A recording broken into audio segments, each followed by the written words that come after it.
5 minutes. Un thème. Ami ou pas? Salut Philippe. Salut Stéphanie. Dis-moi, est-ce que t'aimes le cinéma? Beaucoup. Et alors toi, dis-moi. J'aime tout le cinéma. J'aime le cinéma français, j'aime le cinéma d'auteur et j'aime les très vieux films. J'aime le cinéma international. J'adore les films dans lesquels joue Jean-Pierre Bacri. J'aime aussi les films de Lelouch. J'aime les films de Blier. J'aime Audiard. Mais c'est des films que je regarde dans un certain état d'esprit. Je peux basculer d'un Blier à un énorme blockbuster, Avenger ou un truc comme ça. J'apprécie les films qui sont bien faits, où l'image est belle. C'est pas forcément le message qui va m'intéresser, c'est au contraire me laisser prendre par surprise. J'aime les réalisateurs qui cassent les codes. Au niveau du cinéma américain, je suis fan de Tarantino, Stanley Kubrick. Bon, j'adore Alfred Hitchcock. Ces réalisateurs qui ont fait des films qui, lorsqu'ils sont sortis, ont marqué l'histoire du cinéma. J'aime aussi le cinéma qui me dérange. Ah oui. Il y avait un film espagnol qui m'avait laissé extrêmement mal à l'aise en sortant du cinéma, c'était Le Labyrinthe de Pan. Ah. Ce film-là, mon premier réflexe a été de dire mais quelle horreur! Et pas quelle horreur, c'est un mauvais film. Quelle horreur le sentiment qu'il m'a laissé. Chapeau le réalisateur d'avoir mis cette gifle-là à tous les gens qui avaient dans la salle. Enfin, le cinéma qui me plaît, c'est le cinéma qui me surprend. Alors il y a cette dimension détente, évasion. Moi j'aime bien aller au cinéma pour sentir l'air du temps. Et il y a une manière de voir le cinéma qui est une consommation et une manière de voir le cinéma qui est une action. Pour moi c'est une action. Et oui, et pour moi aussi. C'est-à-dire que je ne fais pas rien de ce que j'ai vu. J'ai besoin d'en parler après. Je trouve que c'est extraordinaire de pouvoir échanger au-delà des goûts ou de si on a aimé ou pas. C'est qu'est-ce qu'on a vu ensemble et qu'est-ce que ça dit de notre époque. Et je le vois vraiment comme une militance. Moi, je fais un parallèle entre le cinéma et la musique. Le cinéma et la musique rallient les gens. Ça fait parler, ça fait rire, ça fait aimer, ça fait pleurer, ça fait ressentir toute la palette émotionnelle quasiment d'un être humain. Ça reste un instrument de rêve. En tout cas, en ce moment, je veux quand même dire ça, c'est le moment d'aller au cinéma. Parce que il y a tellement de messages subliminaux dans les films et tellement peu de critiques maintenant de cinéma, à mon sens. Il y en a plus, qu'il y a beaucoup de choses à dire et à voir et à entendre. Donc c'est le moment pour exercer son esprit critique et puis surtout pour comprendre notre temps d'aller au cinéma. Comment ? Il y a des bons films en ce moment, mais il n'y a pas que des bons films. Ouais.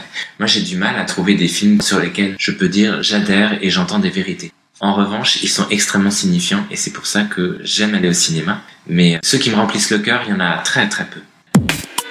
Ouais, non, mais enfin, moi, je te dis, j'ai pas du tout la même vision du cinéma que toi. Je sais. Ouais, on n'a pas le même abord. Ah ouais, non, pas du tout. Pour moi, le cinéma, c'est vraiment une source d'imagination créative très forte. Même pour moi aussi, hein. Ouais, non. Mais pour moi, il y a les films à message et puis il y a les films à émotion, il y a les films...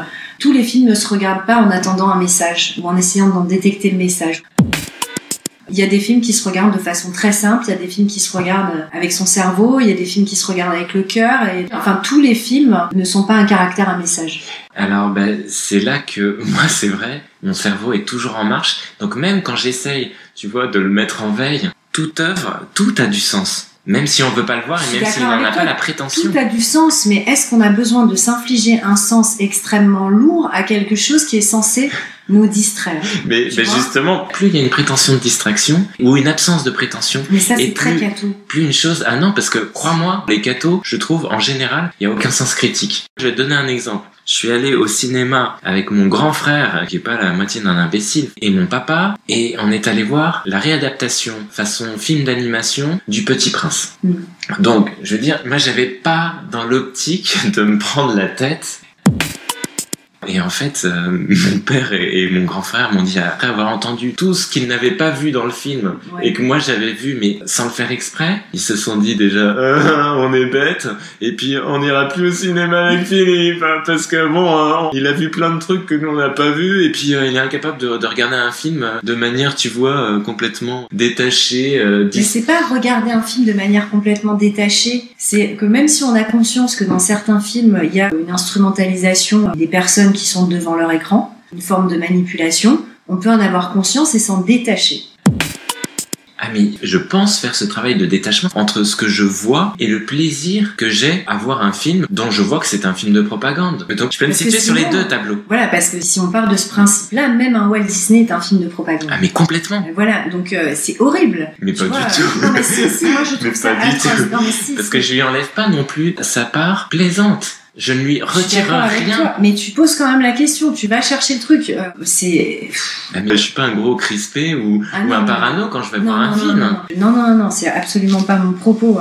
C'est que si tu veux analyser un film sous cette forme-là, j'aurais l'impression de me priver de la forme légère. Eh bien, non. Non, parce que on peut apprécier une œuvre dont on n'aime pas le message ou dans lequel on se reconnaît pas. D'accord. Et en conclusion, eh ben, vive le cinéma. Vive le cinéma. Avec toute sa complexité. Et oui, avec tous ces débats. C'est ça.